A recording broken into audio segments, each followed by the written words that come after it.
Good morning, afternoon, evening, whatever time you're tuning in the program called What's Going On FlintTalkRadio.com. I'm George Moss, the host of the program, and we are delighted to have you with us this afternoon. And want you to stay tuned for the next hour because we're going to be saying some things here on King's anniversary of his 85th anniversary, which would have been the case on the 15th of this month. And, of course, we celebrated during the Monday that is closest to that time period.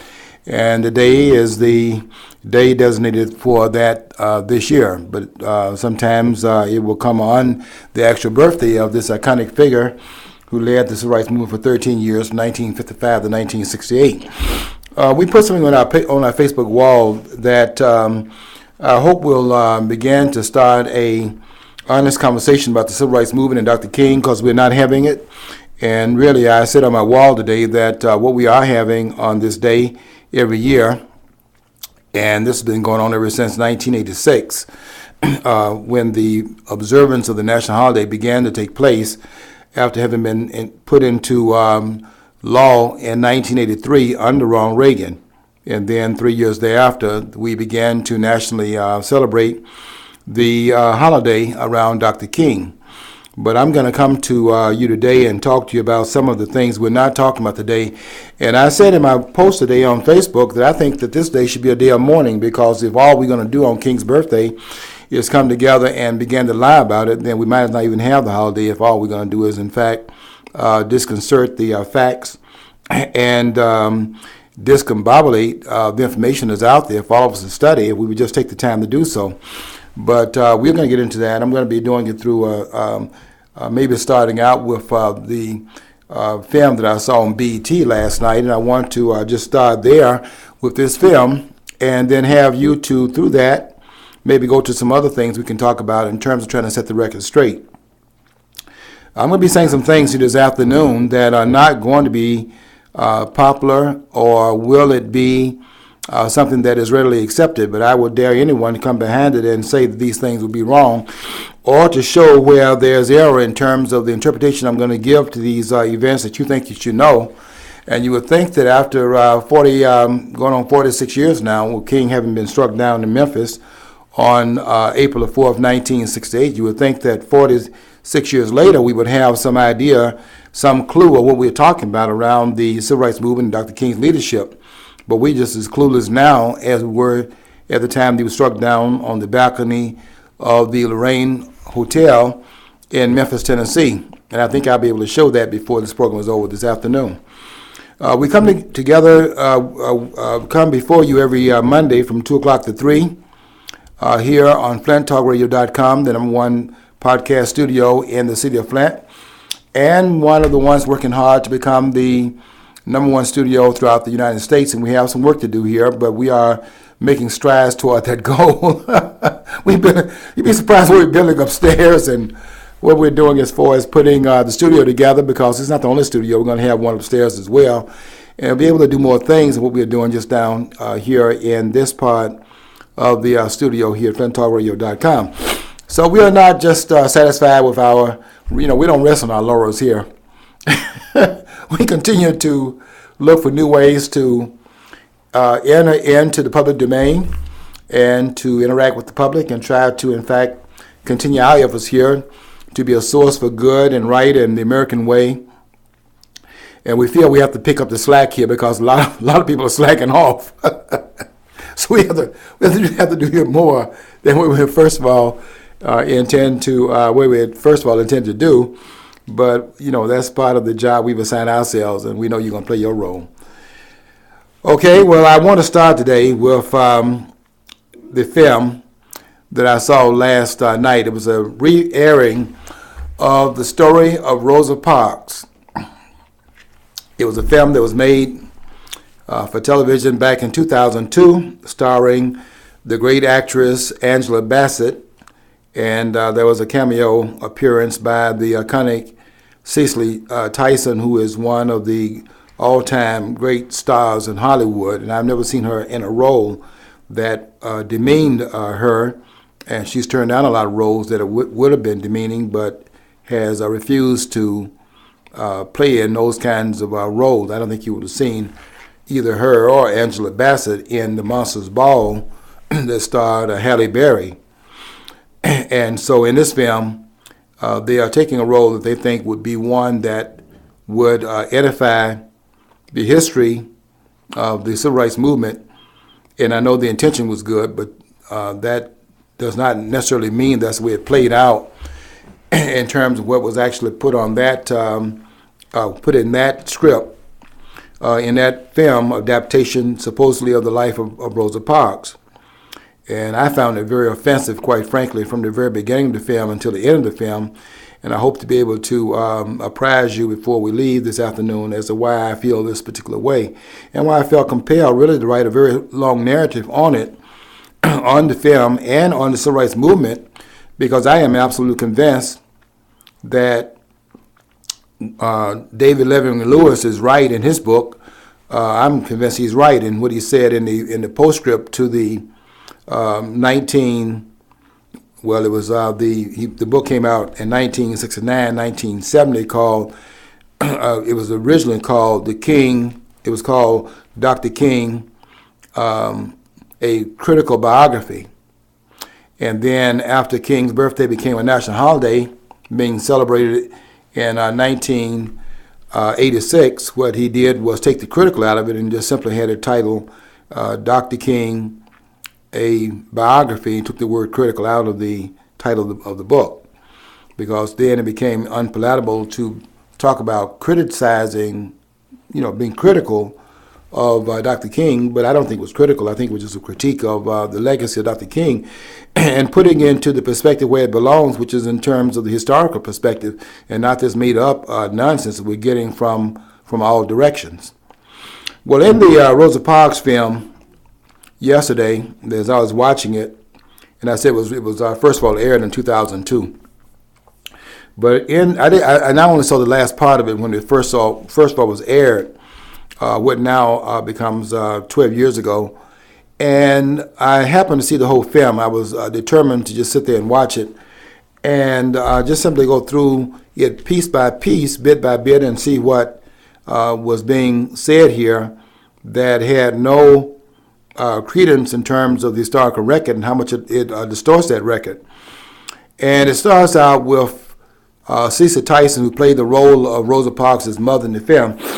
It starts out with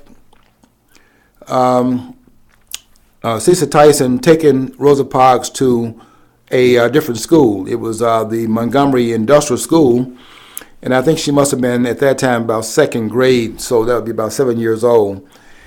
And she tells her outside of the school building, before she goes in to go to a different school and different class, to behave, and the child's very respectful, yes ma'am.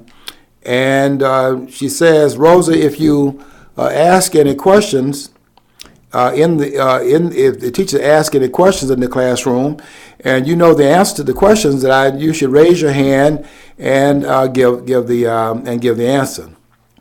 And that is because Rosa Parks was a very shy person, but she's encouraging her to, if you know the answer, then don't sit back there knowing what the answer is and refuse to give your input. Assert yourself in the classroom, and the idea is do your best. And when you know it, in the script, there was a chance for Rosa Parks to do that almost immediately in the film. I mean, are you surprised? The teacher, after saying, students, we have a new student in the classroom, and I want you to welcome Rosa McCauley, which was her name before she got married to Raymond Parks when she was 20 years old. She goes back there and takes a seat. But later on, and I don't know how many days they're saying it passed, but later on, the teacher is teaching the lesson, and some student stands up. Now, don't forget, these are 7-year-old students, and the student stands up in the classroom and says to the teacher, I don't know why we have to study this, because all we're going to be able to do is be maids and serve in other menial jobs. They figure that out at 7. And and raising this objection in the classroom. And the teacher asked the students Is there anyone in the classroom that would like to answer the student? And Rosa Parks, who's been told to raise her hand if she had the answer, has the answer. She stands up and she says, the reason why we go to school and get an education is so that one day we can be equal. And so here's Rosa Parks, 7 years old, and already she's a budging civil rights leader. She's already thought it out, and there's no other influence, and she's just going to one day sit on that bus and refuse to get up. And that's what she always had inside of her spirit, even at that formative age. So that's the first thing that set up the alarm that this is going to be a whole lot of malarkey in this film, and you got to sit through it for what was 2 hours. But I had a tape, so I was able to bypass some of the commercialized nonsense, although all of it was nonsense. But going through the commercials, getting past that to the film at least, and just being able to sit there for lesser time to analyze that nonsense. And we went from there to eventually Rosa Parks. Now, that was a young lady that played that role when she was in the elementary school, a new actress. I had never seen her before. She was being introduced for the first time in that film. And it was noted on the screen that this was the case. But later on, when the role was that of the adult, here's Angela Bassett on the screen. And she's a very shy woman, as was Rosa Parks. She's playing the role of a shy person, as was Rosa Parks, who was very shy. But it has her husband-to-be, Raymond Parks, and he's a barber, and he's in the barber shop. And I understand those barber shops very, very well, because that's where I was going to those kind of barber shops when I was in Birmingham. I'm in Alabama too. Around the same time as the bus boycott is taking place, I'm in elementary school at that point. And Raymond Parks, who is a barber, he's in the barber shop. And he is quoting, from memory by the way, the poem written in a book of poems put out by Paul Laurence Dunbar in 1896. And this poem is called We Wear the Mask. And he is in the barber shop. He's a barber now. And don't forget, Raymond Parks was not formally trained, but he's in the barber shop and he knows this poem by heart. And he's in the barber shop quoting it. We wear the mask that grins and lies. It shades our cheeks and hides our eyes. This debt we pay to human guile. With torn and bleeding hearts we smile, and mild with myriad ultras, and mild with myriad subtleties. Why should the world be overwise in counting all our tears and sighs? Nay, let them only see us while we wear the mask. We laugh, but oh great Christ, our cries to thee from tortured souls arise. We sing, but oh the clay is vile beneath our feet and long the mile. But let the world dream otherwise while we wear the mask. And he knows that poem by heart and is not formally trained. Now I'm formally trained, but I would tell you this: I would challenge anyone, in fact probably everyone, in these formally trained Afrocentric departments at these universities, and that includes Professor Gates at Harvard University. I would challenge any of them right now on the spot to stand up where they are in their classes on Dr. King's, what would have been his 85th birthday on the 15th, and recite that poem by Paul Laurence Dunbar, just to show you that that's nonsense, that a person is a barber that is not trained would, in fact, know that poem inside of that barber shop. And this person was not a scholar. He was a person that was concerned, but he would not have been there when the poem was first put out, because Raymond Parks was not born until 1903. And unless he was right there to buy the book from Paul Laurence Dunbar, he would not have had a copy of the poem, because he was selling that book on the street. This idea the book is in the bookstores and all that, he wouldn't have got a copy of it and read the poem and learned it. That's the kind of distortion we're talking about here. But that's what they would have us to believe, that he just knew the poem by heart. I bet you there are not, 1%, probably not more than 1 or 2 that know that poem by heart in the universities, and some of them have never even heard of it. those students that are majoring in history, I bet they never even heard of Paul Laurence Dunbar, who was a poet laureate as of probably around between 1906 and 1915, when they named the street after they named the school. They used to be called M Street School in Washington, D.C. that later on became known as Paul Laurence Dunbar High School, which was a school that was challenging all of the assumptions of blacks can't learn, because it was coming out of Paul Laurence Dunbar were scholars that were unbelievable in terms of the scholarship they took into places like Amherst and other schools that were Ivy League schools. And these were some of the top graduates. If I start naming some of the people, you'd be surprised that all of them came out of Paul Laurence Dunbar High School, and not the least of whom was the person that trained Thurgood Marshall. Let you go and find out who that was, maybe at least read about him, because he was the one that set up the law school at Howard University, to which Thurgood Marshall got his training. So that's what I'm talking about in terms of Paul Laurence Dunbar High School. And also Charles Drew. How many person have heard of him? The person that introduced to the world blood plasma. He's a graduate there. Duke Ellington came out of that school. It's like a who's who when you begin to go down the road of all those persons who graduated from that particular school. But I bet you most persons have never even heard of Paul Laurence Dunbar. And I don't know of any university right now that's teaching his literature in their classrooms. But here's this barber that's not trained, and he's up there quoting the poem from memory as if he had a copy of the man's book. The book came out in 1896, and he's selling the book on the street corner, unless he was there to buy a book before he was even born. Since the book came out 7 years before his own birth, I don't know how Raymond Parks would have learned that poem, but he knows it, and he's reciting it in the barbershop. You know, I went to those barbershops. There were a lot of lively discussions, and I never heard the barber, they all would talk about current events, but I never heard the barber go into any history, as a matter of fact. And this was not, these people, the barbers were some of the most eloquent persons in the community. That's one of the reasons you went to the barbershop. You didn't just go there for getting your hair cut. You went there because it was a social center, just like the churches were.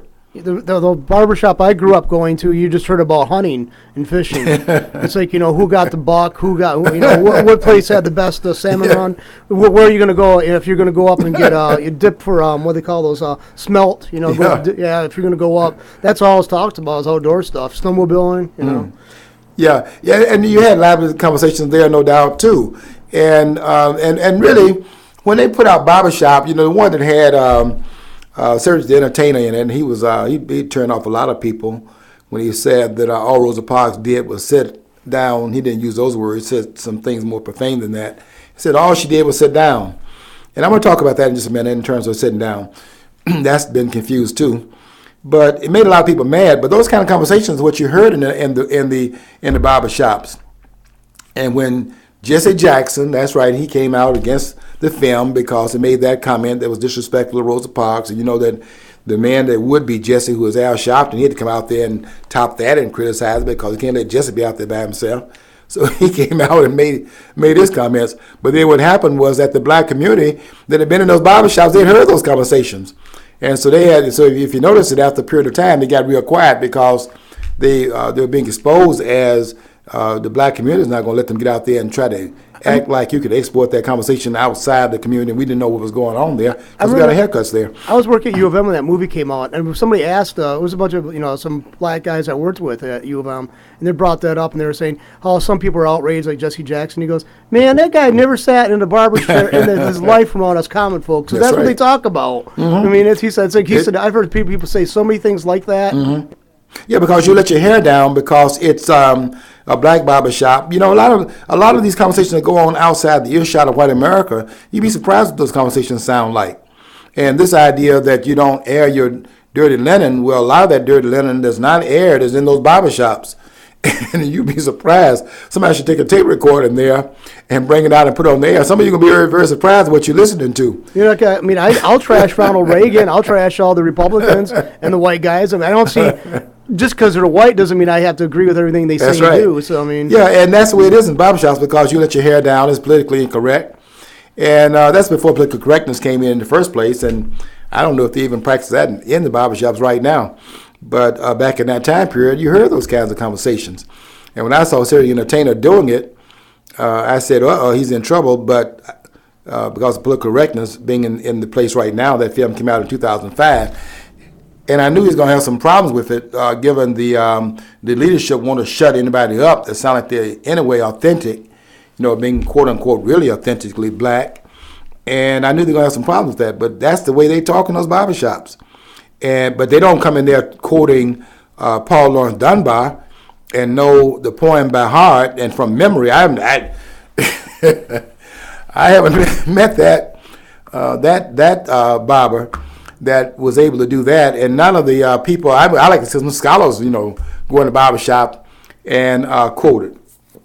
Or someone quote some from memory, some of the poems by the other poet laureate, which is Langston Hughes. Let me see somebody quote If We Must Die, which was quoted by Winston Spencer Churchill back in the time period when Hitler was bombing London. He used that black man's poem called If We Must Die and get on the air and quoted his poem. Let me see somebody quote, let me see somebody in the barbershop quote that poem, or somebody at the university quote that poem from memory, as Raymond Parks did. Let me see you do that. And if you could do that, I'll take back everything I said and what I'm going to say later on.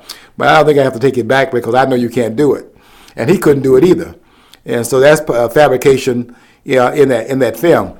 Now, Rosa Parks, in that film, they had this one scene, and it gets more offensive as it gets to the end. When I get to the end of the film, I'll show you exactly how offensive that was and why that played out.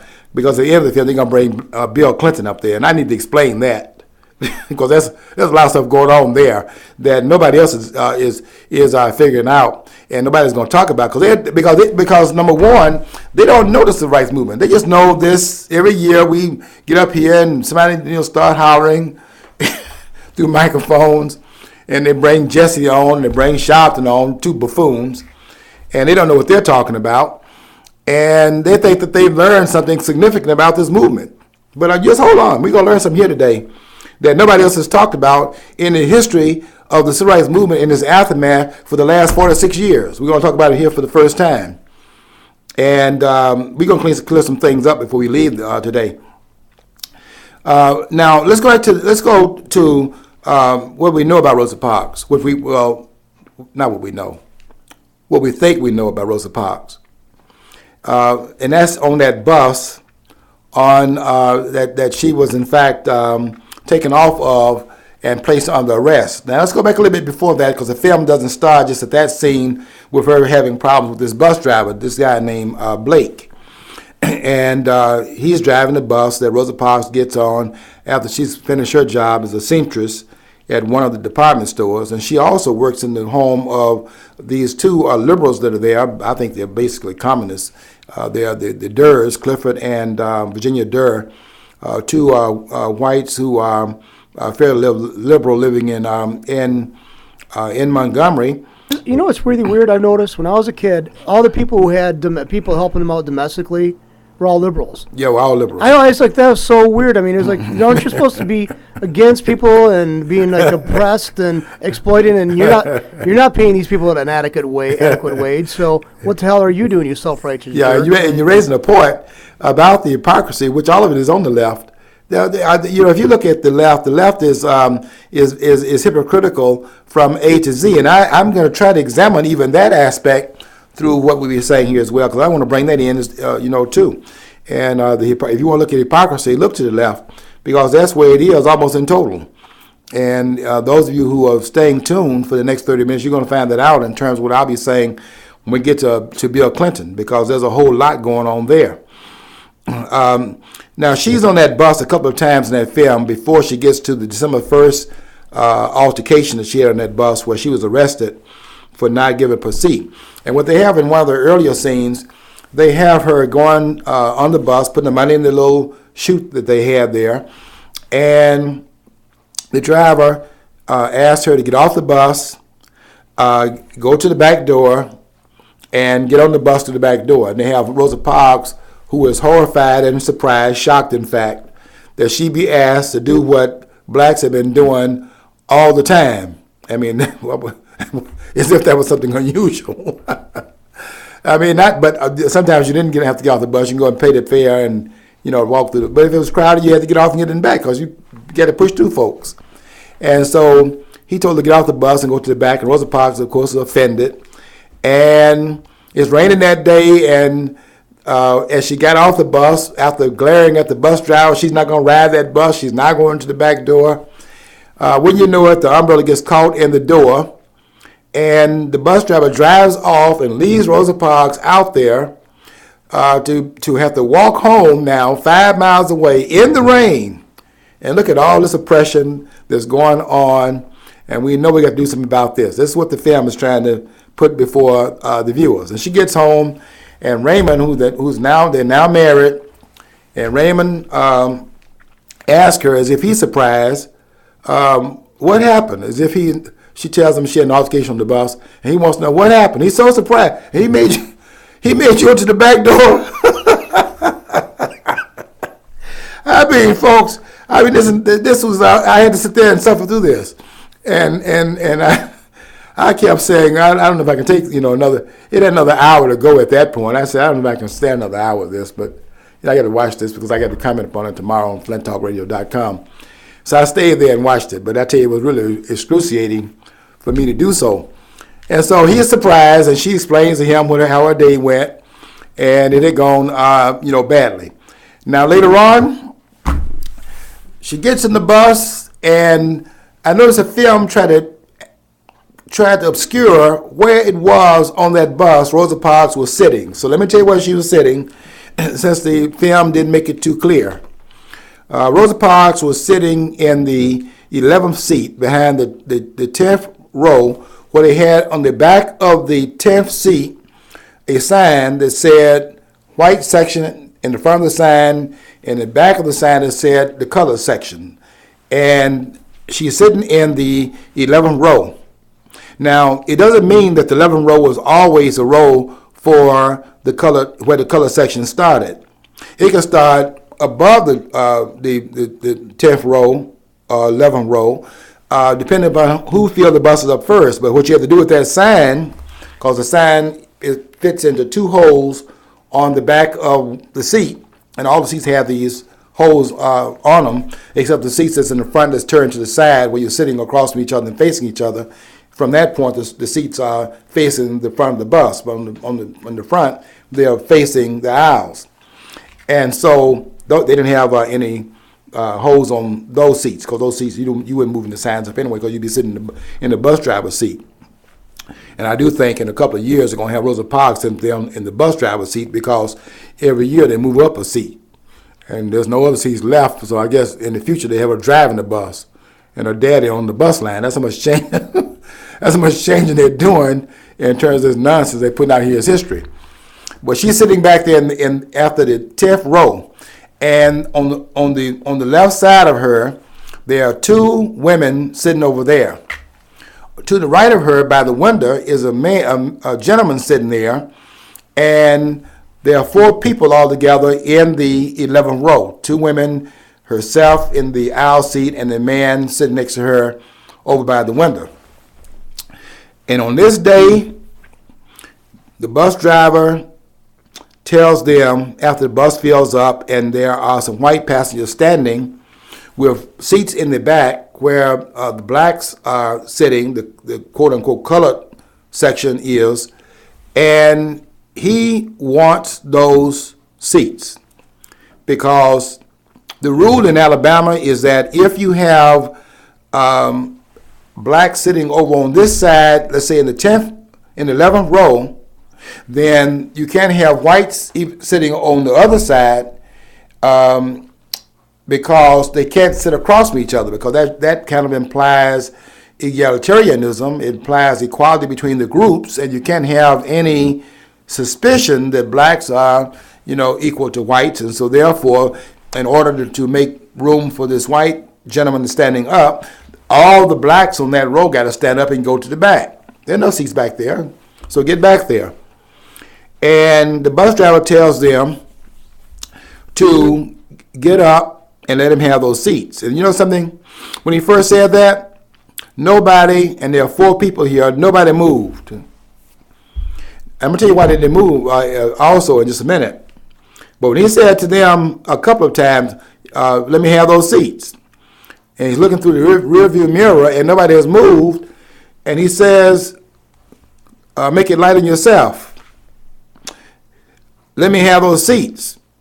And then the 2 women on the left side of Rosa Parks, don't forget I said she's sitting in the aisle seat on the right. The 2 women eventually, get up and they move to the back. The gentleman over by the window, okay, he gets up. And in order for him to get out and go to the back, he has to pass by Rosa Parks because Rosa Parks is in the aisle seat. And so in order for him to get by, she has to then turn her self toward the aisle to let him pass. And when he did that, she then turned back into the row and then slid over to the window. It was pretty clear she wasn't getting up. And so the bus driver said to her, why aren't you moving? And when she said that she was not moving, he said, then I'm going to call the police. And she said, you may well do that. And the officer got off, they didn't have these cell phones then, so you couldn't reach in your pocket and call downtown. So the bus driver got off the bus. They had phone booths then. I don't know if anybody know what a phone booth is today. John, you think anybody would know if I said the phone booth, they would know? The one of Superman used to change his outfit in. Yeah, phone booth. I've seen, we had one in the neighborhood till about 15 years ago. We had one in our neighborhood. Yeah. Yeah. If you had one today, you have the crowbar in there and they'd be taking the money out. Oh, yeah. That's what they're already doing, so that's the reason why I took it out. Yeah, now they have the ATM machines. But, and I saw Superman picture where they had Superman get ready to change his outfit because they needed him right at that point. And went to this, he's going to change and went to this phone booth. And it was one of those outside phones that didn't have a booth to it. And he had to now run into the closet in some building. Yeah, that's how much things have changed. He got off the bus, went into the phone booth, which is on a lot of the corners, and made the phone call. The police arrived on the scene. Here's what really happened when the police arrived, and this is very instructive here. That nobody has really tried to disaggregate what this means. But this has a very important meaning, and we need to look at this. And we're looking at it for the first time here. Nobody's done this in the last 46 years. But we're going to look at it today and try to put a face on it. When the police officers arrived, they asked Rosa Parks why she didn't get up. And Rosa Parks had a question of her own. And her question was, why do you push us around? And here's what the officer said. And this is very important and something that nobody has looked at before, but very important. Here's what the officer said to Rosa Parks' question. He said, I don't know. That's what he said. I don't know. But you are violating the law and you're under arrest. Now, he did not know why blacks were being pushed around. You know what that tells me? He was pushing them around because he was following orders. Hold on to that point. Because when I get to Bill Clinton, I want to bring him in at the end of this film here. Because that's important to what happened at the end of the film. And just hold on, we're going to get to that also. Because I got something to say here about that as well. And I'm going to change some things here about Rosa Parks also, because that's also been misinterpreted. And I'm going to tell you why that's going on. See, Flint Talk Radio is not here to repeat anything. We're here to make the news, not just to repeat it. And she's taken off the jail on the 1st of December, and they have her being the leader of the ensuing boycott, when that's not the case. She called up another person named E.D. Nixon, Edgar Nixon. E.D. Nixon. Edgar D. Nixon was the person who worked for the railroad. He was a person that was a protege somewhat of Asa Philip Randolph, who was the one that had thought up the March on Washington idea back in 1941. And 22 years later, King would run with the idea, which had been created by Randolph during the Roosevelt administration. They're going to have the March on Washington, which was the creation of Randolph's idea. Well, it was that person that had influenced E.D. Nixon. And she called him up, and E.D. Nixon recognized right away that they had made a mistake in terms of arresting Rosa Parks. The mistake wasn't so much the arrest as it was what they charged her with. And what they charged her with was violating the segregation laws of Alabama. And E.D. Nixon had been looking for an opportunity to challenge those laws. And when they gave him that stick, he used it to beat them with. Now, if they had arrested Rosa Parks on disorderly conduct, there would have been no case. And when they made the quintessential mistake by charging her with violating the law, now they have a law that they can now take in the court and sue that the law itself is a violation of civil rights in the United States. Now, you see the boycott taking place, and it did take place, and they set off those buses for 381 days. What you don't see is this. That's not what ended the segregation on the buses. They haven't said this part. That's not what ended the buses. The segregation on the buses.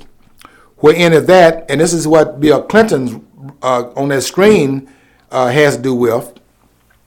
Hold on. We building the case here. And I'm challenging all the scholars. That's all of you knuckleheads. You don't fool me. You don't have anything. You think you do. All you knuckleheads in these Africana Studies departments, you bunch of knuckleheads. You don't know anything. You think you do. And I'm here to challenge your nonsense, all of you. Yeah. Without exception. That includes you Gates up there who can't get in your own house. and then when you finally got in your house, they came to your house and asked you for some ID, and all of a sudden you're a civil rights leader and you can't show them ID because you're at home while black. And you make a big case out of that, and you're all getting ready to make a federal case out of look at how being at home by black, that's a violation, until you found out that the police officer was a person that had been working with civil rights people and had a impeccable civil rights record. The blacks in the force respected him, and now you and Obama got to cover your tracks and call a beer summit because you both took your mask off. And now you have to put the mask back up. And so you got to now have a meeting with the police officer. And you got to drink beer at my expense. But I like to ask these Gates and Obama this. Okay, I mean, if these cops didn't ask for ID when they're trying to help a person get into a house, they'd be negligent of their own job. I mean, not doing their job. Exactly. So I mean, these people. I mean, they're supposed to say, well. Okay, some black guy lives here, so I guess all black guys are the same. So okay, we'll let this black guy in this house. I mean, basically that's what they're saying. I mean, now if that white guy came across actually said that, well, somebody told me it was a black guy living there, so he's a black guy, so I'll let him in. They consider that racist. He was between the rock and a hard place right there. They had, if they had been just like you said, John. I mean, this is not chemistry now. We're not talking about rocket science here. If they had not asked for ID, been negligent, they do this because they have a call that was made. They didn't come on their own. Somebody called them. Because Gates couldn't get into his own house. Now, there's nobody drinking no sauce. I mean, I know that Gates didn't have no problem down in those beers. So, but nobody drinks in the sauce at Harvard University.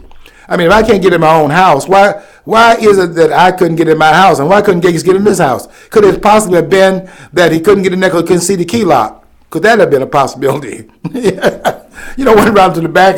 So the neighbors saw this and they called the police officers. Big deal. But what it shows you is, once again, an article I wrote earlier, which I call made-up racism. You know why you have to do that? Because the racism that they want to claim exists doesn't exist, and they have to make it up, and anything that they use has to be used to construe that the narrative does exist, because the racism they want to claim doesn't exist and didn't exist to the extent they claimed back in that time period as well. That's why the police officer is answering Rosa Parks' question by when he said, why do you push us around? The officer is giving a response because he doesn't know, and he doesn't know because he's not the one that instituted the policy. Understand that. And so he doesn't know why they're doing it. And I'm going to tell you why Bill Clinton's in that film before we get out of here, too. Because there's some other things going on that nobody wants to talk about, because these knuckleheads can't figure anything out because they're just a bunch of parrots that want to claim that they know something. These are nothing but parrots in these classrooms that have that are parroting back the nonsense they got. None of them can think their way out of a wet paper sack. And when I was under these people, I couldn't learn anything from them. That's why I quit the PhD program. I was sick of the nonsense. And oh, you gave me a doctorate, all right, but the reason you gave it is because I showed you that what I'm saying and what you're saying is on different levels. And you got the degree and I don't, but you had to install one. That's what you did. And I know why you did it, too. And some of these places, okay, don't get me started on that point, because I got to finish this narrative before we get out of here. But I'm making this point that they didn't know what was going on, because they had not instituted the policy. And we'll get to who did that later on and before we get out of here.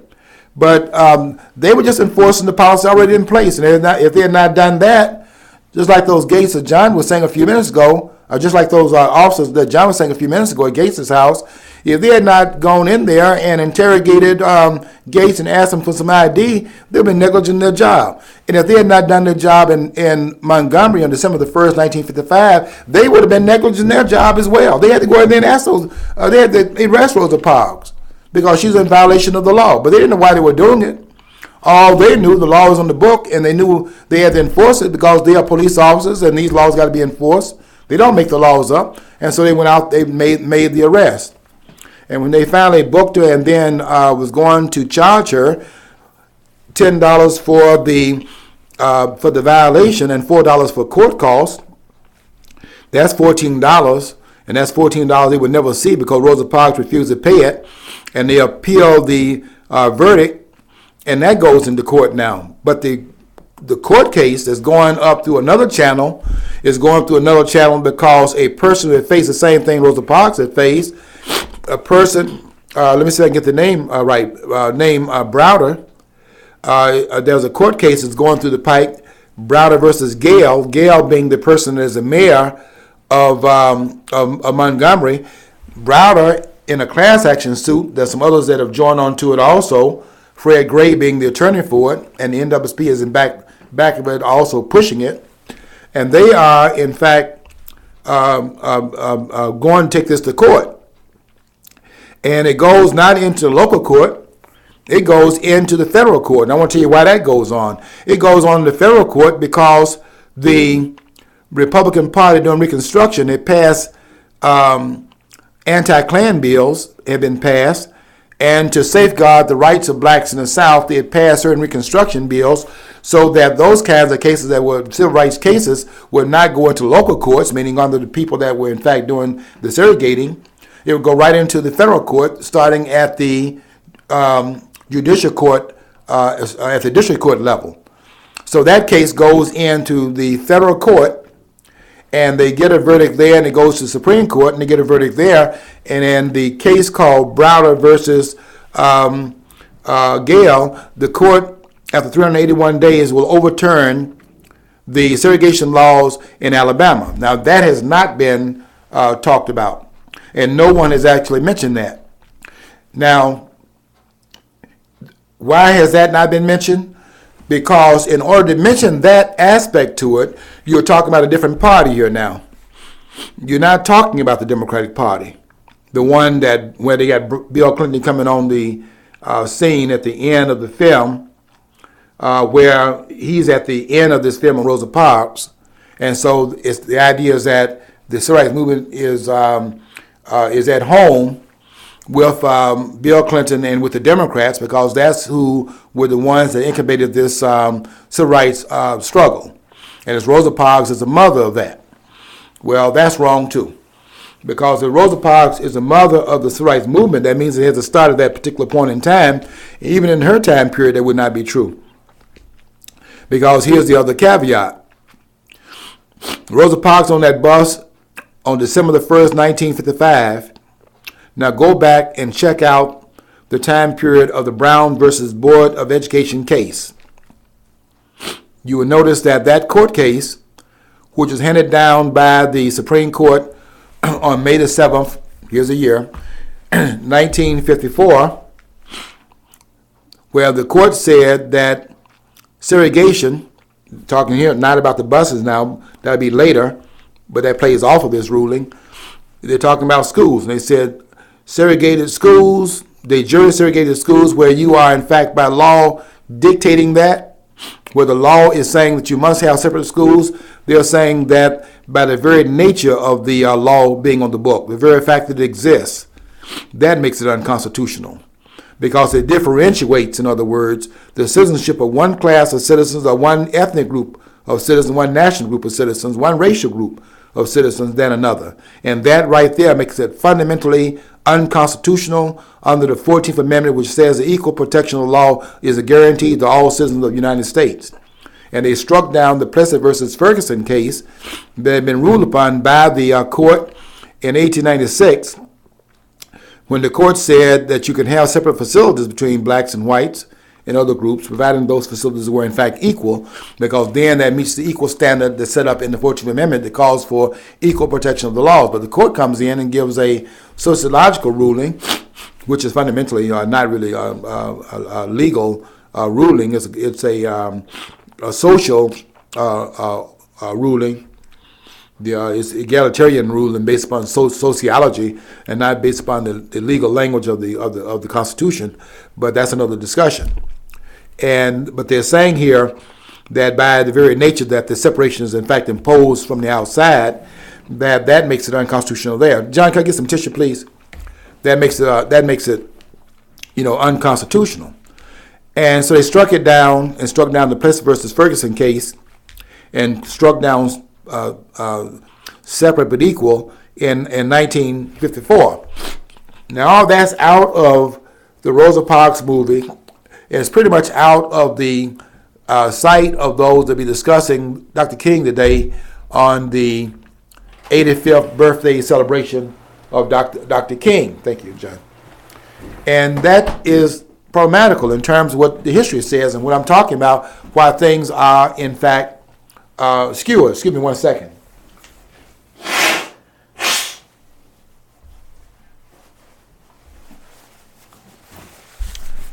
Been out there shoveling that snow again, and I want Al Gore to come here, and we have to do a program with him next time. I'm out there in this shoveling 18 inches of snow, and I'm looking at one guy. They had a guy on Facebook had a cartoon up there. One guy posted, and it said, "What are you doing out there?" And he said, "I'm shoveling 18 inches of global warming," and there's all the snow stacked up to the ceiling. But anyway, that's my cold reference. And so we have this problem then, because if Rosa Parks is the mother of the civil rights movement, then that should have been the thing that incubated the whole thing, starting out with her arrest of the civil rights movement and so on and so forth. But that's not the beginning of the civil rights movement. And that's why Rosa Parks is being used here. I give her an awful lot of credit for the courage that she had. Sitting there on that bus at that time under those conditions took a tremendous amount of courage. And I would like to correct Sarah the Entertainer, who said all she did was sit down. Well, that was enough, more than what he did. Even though I know he's playing a role in that film.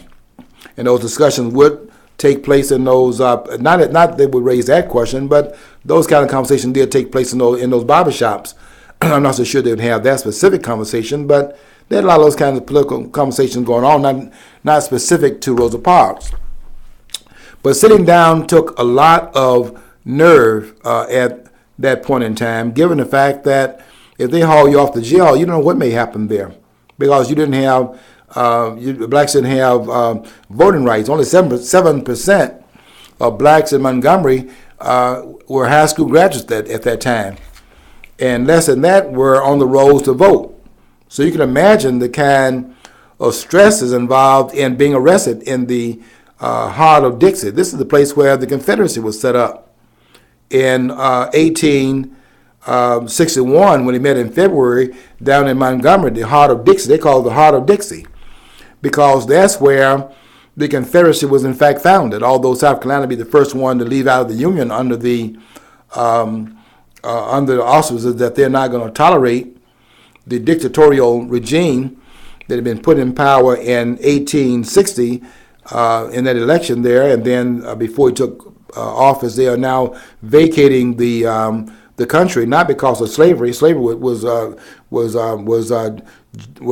legitimized in the Constitution, and it was also not something that Lincoln was going to end during his administration. So there was no problem with that. They're leaving because of the tax policies that Lincoln stood for, and that was known as a person affiliated with the Whigs. They knew where he stood on the tariff, and that's what's driving this engine, not slavery. And I can prove that on many different levels, but if anybody want to go read some of the documentation on it, the best place to go is the book written by Thomas De Lorenzo called Lincoln Unmasked. I suggest you read that book. And don't blame me for what's written there, because my name is not on the book, but I read the book, and I would agree with the scholarship uncovered by De Lorenzo, who writes books that have authenticated what other writers that have been independent have written about, not the least of whom is Charles Adams, whose book should also be written, whose book was written and also should be read. And that book called When in the Course of These Events.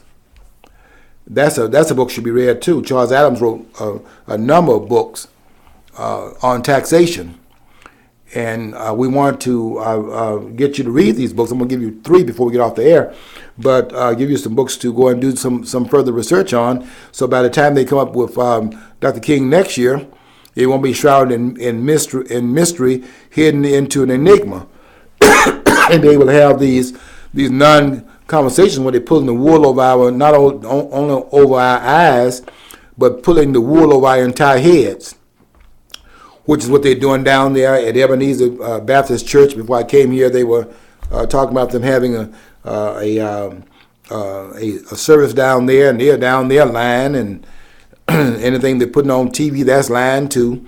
And this is a day that is a mockery of Dr. King and a mockery of the civil rights movement. And they do this every year, and they've been doing it every year since 1986 officially. Where they just get up there and do nothing but lying about for the last 27 years, lying about the legacy of the civil rights movement. We haven't gotten to the crux of it yet, nor understood it. At the end of the film, they have Bill Clinton in 1999 giving the State of the Union address, and there's Rosa Parks, a real Rosa Parks, sitting in the balcony. There's Hillary Clinton sitting on one side. We got to show that because in 2016 she's going to be one of the person running for the presidency. So we got to show that part.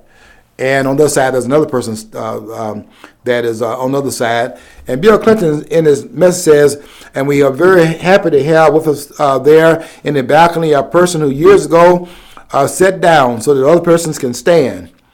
And whether she wants to sit there or stand is her choice." Because he didn't know if she could get up or not. She's, in her, late, 80s, and she is suffering really dementia at this point. And he, says that, and then Mrs. Clinton and this other person on this other side of Rosa Parks help her get out of her seat, and she stands up. It's a very, moving moment in the film because of who Rosa Parks is, and I have ultimate respect for Rosa Parks because she sat there under that kind of stressful condition and took whatever penalties, not they know what they were, whatever penalties would be imposed upon her, and that took a tremendous amount of courage, particularly in that environment. I know what that environment was like. I was in that environment myself, so I know what it's like. I give her a lot of credit. I can say a lot of things about that environment on a personal note, but I have to give her credit. But what were they doing with Clinton coming at the end of that film, and after he makes that statement, she stands up, the film is out of here. No mention of anything about the national holiday, which would have been Ronald Reagan. And the reason why they're crediting her as the mother of the civil rights movement, which that's a falsehood, because the mother of the civil rights movement, the mother of the movement, would have had to have been the Warren Court. Oh yeah, the Warren Court. But the problem you have there is that if that be the case, you can't end that film with Bill Clinton, and you can't end that film with the Democrats. Because why did that officer, Toyo's coming back to this point here, why did that officer say when he was asked that question by Rosa Parks, why do y'all push us around? He said he did not know. And that film didn't explain it either. That's why Bill Clinton was there to cover up why the officer did not know. Because it wasn't the officer that was doing that. It was the Democratic Party and his office holders that were doing it.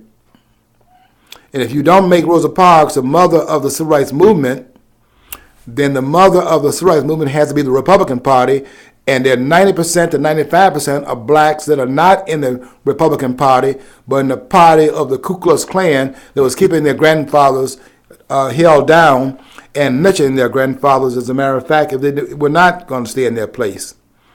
And that is why Clinton's on the end of that film, coming up there to help to conceal this fact, and that's what that film was about with Rosa Parks. And I dare interview so-called scholars. I know you want to come up against this information, but you're not qualified.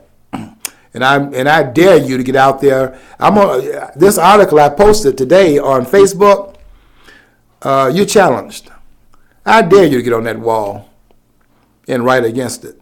I want to bring you out into the open, but you won't do that. What you'll do is you'll do the same thing that you do to a person I admire, but I took some exception to some of the stuff that he did last week on Chris Christie, and that's Dr. Thomas Sowell, who I have a tremendous amount of respect for, but I took him to task also last week for what I thought he was doing that was disingenuous, and that is overlooking this fat boy over New Jersey. That's you, Chris Christie, where he was trying to overlook the possibility that maybe you're telling the truth. You're not telling the truth about Bridgegate.